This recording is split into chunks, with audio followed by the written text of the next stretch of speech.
Those days, it's like if you don't go to college, you're finished. So I did one thing, and because of this, suddenly everybody thought I'm become some kind of an enemy. Then I made a deal with all the teachers.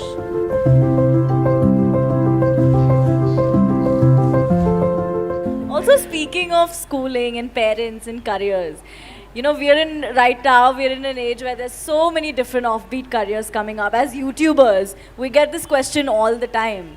How did you talk to your parents about it? How do we convince our parents about this really new career that we have? I want to ask you, if you had to convince your parents and tell them that this is what you, or what, how did that discussion go? Did that happen where you had to sit them down and tell them that this is what I'm going to do for the rest of my life? I want to do YouTube now. Like, did that happen with you too? What? He's doing YouTube right now. Like, he's into YouTube. That's why. Well, not everybody can be convinced about everything, okay? Some things are just done. So, just to give you an example, when I passed my 12th standard, at that time it was called PUC, after that I decided I will educate myself, I don't want to go to college. This is a family where everybody is educated, not going to college is like sacrilege. At least today there is a little more flexibility. Those days, it's like if you don't go to college, you're finished. Because now probably if you don't go to college, you may lose your lifestyle, but you won't lose your life. That was a generation, if you don't go to college, you lost your life, you're on the street, that's about it. So they were terrified of this. My father being a physician, he was just freaked about it. He is a very studious man, all his life, first, second, third in everything that he has done. So he couldn't believe this, that I want to educate myself. So I did one thing, and because of this, suddenly everybody thought I'm become some kind of an enemy, and they were not even talking to me properly. I did one thing. I was just to tell you, I was such a big eater. I would eat 10 times, more, at least 10 times of what I eat today. But I never was putting on weight or anything because my level of physical activity was such. I could just run up a coconut tree, I was made like that. So I was every day cycling about 50, 60 kilometers, swimming in the Kaveri and going back like this, so eating this. I decided to go to the Mysore University library.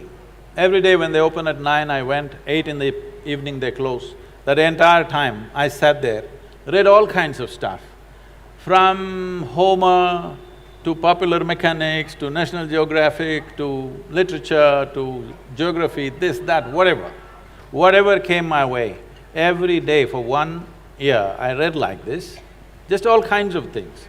But the most important thing for me was, though I was such a huge eater at that time, this 1 year I went without a meal. Morning I ate as much as I could, breakfast at home, and I went there and sat there the entire day without a meal, which was a huge achievement for me, because without food I could stay. This kind of expanded my way of looking at life, but family drama started, my mother started crying when the next academic year comes, go to college, go to college, go to college. Then I said, if I must go to college, I'll go for literature. My father said, what will you do reading poetry? You must become a doctor. He has a seat ready for me in the medical college, everything. I said, no. Then they said, okay, at least do engineering. Then I said, see, Please do engineering. if I say I don't want to be a doctor, if you told me become a veterinary doctor, Ayurvedic doctor, at least a witch doctor, I would look at it. If I say no doctor, you say engineer, I'm not going to listen to this. Your problem is society, your problem is not me. So I just went for literature, and these 3 years, I went there in the beginning and they all had ready-made notes, the teachers, they would read. And everybody writing down. Those days fountain pens, kara kara kara kara, it makes noise, it just irritated me. I said, I don't want to listen to this kara kara noise. I gave them a suggestion, if you give that notes wherever you got it, we will photocopy it and give it back to you. We don't have to come, you don't have to come. Then if I'm there, I'll ask 100 questions. So they didn't like it, then I made a deal with all the teachers that they'll give me attendance. That was my only concern. So once a month I went to college just to check if they're keeping their part of the deal. My life is so similar, yeah. So I explored the geography of Mysore district in such a way, every village track, every hill that is there, every little bird nest, whatever is there, everything I paid attention, just wandering aimlessly. But today, like when I went for the Rally for Rivers board where all the top experts are there, some questions came up when I just telling them casually, they said, "Sadhguru, how do you know all this?" I said, what was aimless wandering?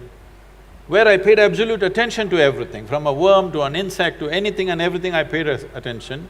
Now it's become formidable knowledge. I never intended to learn anything, I just paid attention because it was life. And this is all it takes. We have come here to live. There is no other damn purpose. Those of them who want to go to heaven can go today. Why are they postponing? If it's such a great place, I don't see why you should postpone it, isn't it so? This is very important for the youth. If anybody says there is a better place than this earth, it is a crime. It's because of that we have destroyed so many things here.